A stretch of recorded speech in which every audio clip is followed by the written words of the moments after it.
Derek, man, it's crazy. You're talking about more than a decade in the UFC. You know what I mean? I know you're still right in the midst of it all, but do you ever sit back and be like, "Wow, man, 10 years at the top of this game"?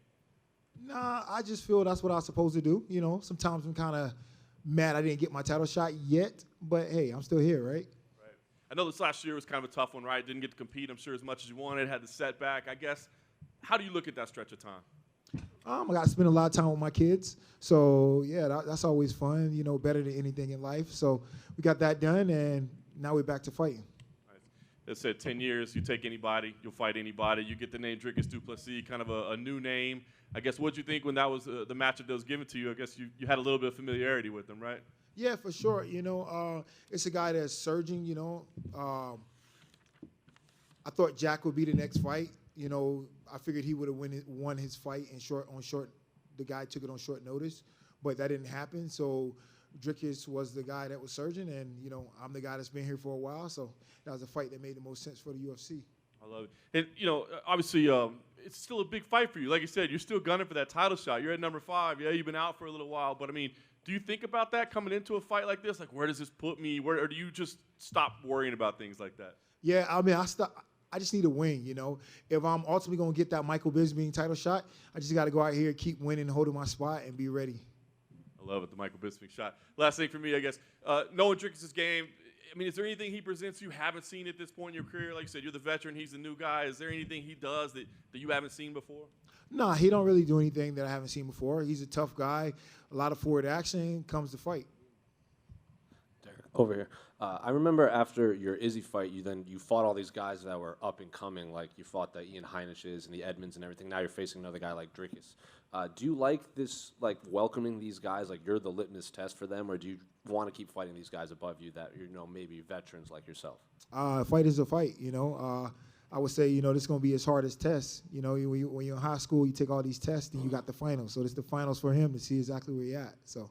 And then I'm sure you watched his last fight, and he had that big flurry against Darren Till, and then it looked like he gassed out, but he was very adamant that, like, I wasn't tired, and he can't explain why he got sluggish. Do you believe him that he wasn't tired, and are you willing to, like, test that in there, like, I'm going to make you tired in there? Oh, yeah, he was tired. So, I mean, it is what it is. I mean, it happens, and that's where we get back to the drawing board and figure things out. So I'll look for him to be improved in that area. You also walked back your retirement talk. What went into all that?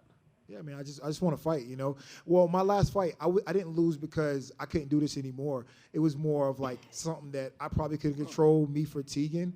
You know, if you look at that fight with Cannonier, I was dominating the whole fight. You know, I dropped him on the feet with a left hand. Then I had him in a choke, you know. So every position of that fight, I'm dominating. Then the second round, I come out, you know, and I just couldn't move. I couldn't put it together. So, yeah, it is what it is. So, yeah, we're going to keep going strong. There are other middleweights on this fight card, but you're obviously 10 years in the game. Dricus is the top 10 ranked middleweight, but Bo Nickel is still above you. He's on the main card, and Dricus kind of he didn't say it was disrespectful, but he's like, yeah, he's popular in wrestling, but like I'm top 10, this and that. So do you view that as any sort of disrespect that a debuting fighter is above you on the main card?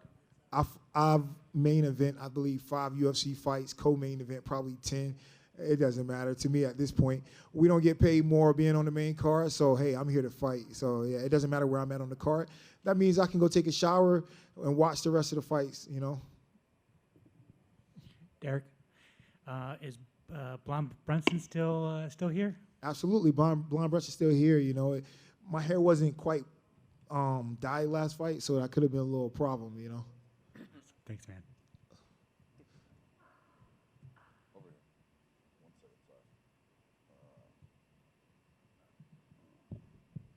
Hey, Derek, over here.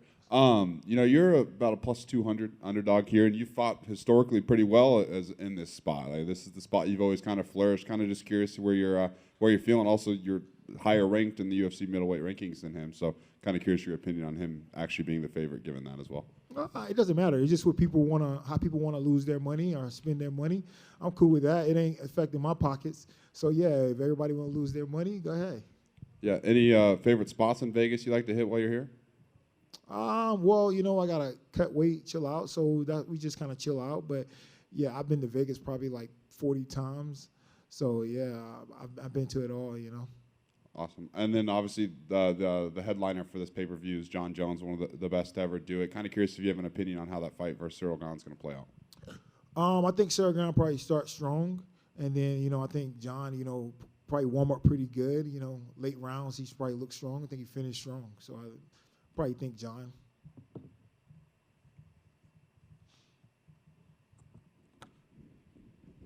Yeah, hold on. Just curious on who you think is going to win between Alex Pereira and Israel Adesanya. Oh man, what you guys? You guys trying to get my betting picks or what? What's going on? Y'all gotta subscribe to my Discord chat. All right. So anyway, you're gonna get my picks. But I think Izzy. I mean, he needs this fight. He needs it for his personal, not because of the title per se, but he needs it for his personal self. He fought the guy 3 times just to be a 4th. So I think he's going to be really smart, and he's going to look at the first fight and probably try to do that and really, finish strong in that last round. I think probably Izzy gets it done by a split decision.